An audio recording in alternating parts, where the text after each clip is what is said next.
In the dusty town of Akdir, a place where the sun baked the earth and the people baked their opinions, lived a man named Nasreddin Hodja now. Everyone knew Hodja for two things: his long-suffering donkey, who seemed to carry the weight of the world's secrets, and his answers. People didn't come to Hodja for the truth they needed, but for the comfort they wanted. They sought approval, a pat on the back, or maybe just someone to blame for their own foolishness. Hodja, however, had a different preference. He served up clarity, with a generous side of laughter. One bright morning, you could find Hodja sitting in the shade outside his modest house, diligently repairing an old shoe. This shoe was a masterpiece of wear and tear, arguably more whole than leather. But Hodja worked with the focus of a jeweler, setting a precious stone. It was then that a man from the town, known for his insatiable curiosity and his equally insatiable dissatisfaction with any answers he received, approached him. "Hodja," the man began, his voice laced with manufactured urgency. "I need your wisdom." Hodja didn't even look up from his work. "Is it urgent?" he asked, his voice calm and even. "Or can it wait until I finish fixing what is already broken?" The man, taken aback for a moment, blinked. It's urgent," he insisted. "It's about my entire life." Hodja finally paused, setting the needle down. He gestured to a small stool beside him. "Then sit," he said. "Broken shoes listen better than rushed minds." The man sat down with a dramatic sigh, eager to unload his burden. "Hodja," he said, leaning forward conspiratorially, "people say I think too much." Hodja looked at him, a twinkle in his eye. "They are very kind," he replied. "Most people don't think at all." The man, undeterred, pressed on. "I ask everyone for advice. My neighbors, my family, my baker, even strangers I meet on the road. But every single answer is different. One says go left, the other says go right. My cousin says stay put, and the butcher says I should have left yesterday. I don't know who to follow." Hodja leaned back, stroking his beard thoughtfully. "Ah, so you are not confused," he declared. "You are crowded." The man frowned, his brow furrowed. "Crowded? What does that mean?" "It means," Hodja explained patiently, "your head is like the marketplace on a Friday afternoon. There are too many voices shouting, too many stalls selling different goods, and absolutely no space to walk through." The man crossed his arms, frustrated. "So what am I supposed to do about it?" A slow smile spread across Hodja's face. "It's simple," he said. "Go home and borrow a mind." The man shot to his feet, utterly bewildered. Borrow a mind? From whom? Hodja just shrugged, picking up his shoe again.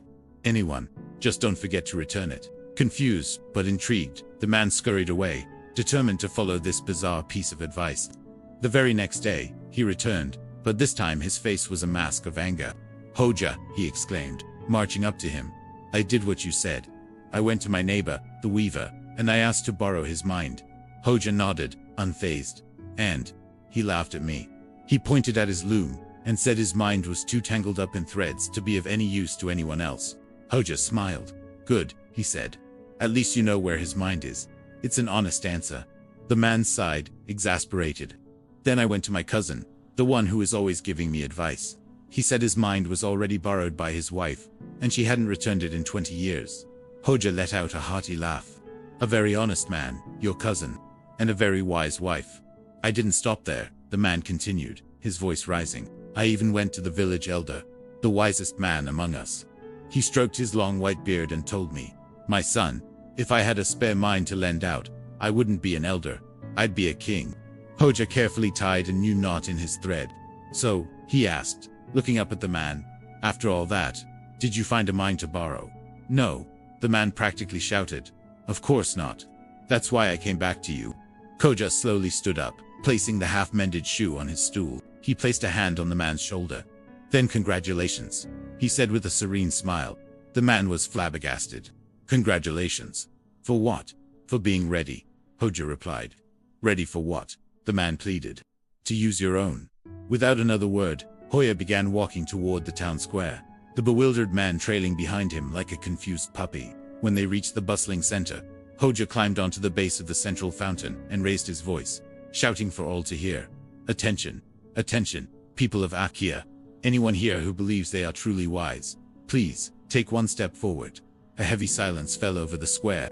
People glanced at each other, shuffled their feet, but not a single person moved. Then, Hodja shouted again, his voice echoing off the buildings. "All right, anyone who believes they are foolish, hopelessly foolish, please, Take one step forward. This time, the reaction was immediate. Almost in unison, the entire crowd took one large step back. Hodja nodded, a satisfied look on his face. Perfect balance, he murmured to himself. Then he pointed directly at the man standing beside him. This one, Hodja announced loudly, is looking for a borrowed mind. Does anyone have one to spare? A ripple of laughter spread through the crowd. The man's face turned a shade of crimson red that matched the poppies in the field. He tugged at Hodja's sleeve. Hodja, he whispered fiercely. Why are you embarrassing me in front of everyone? Hodja leaned in close. Because, he whispered back, a moment of shame is far cheaper than a lifetime of regret. Straightening up, Hodja addressed the crowd again. Tell me, he boomed, if a donkey listens to 10 different owners at once, each one pulling it in a different direction, where does the donkey go? Nowhere. The crowd shouted back as one.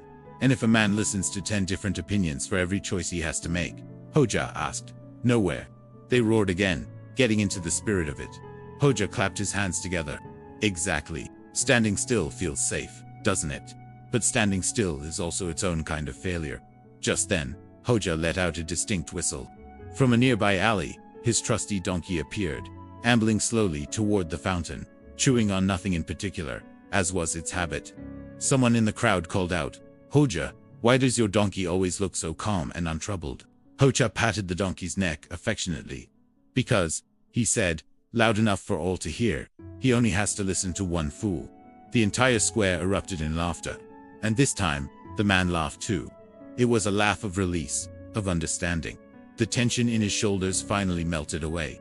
So, Hodja, he asked, his voice now clear and calm. What should I do now? Hodja looked at him, his expression turning serious for the first time.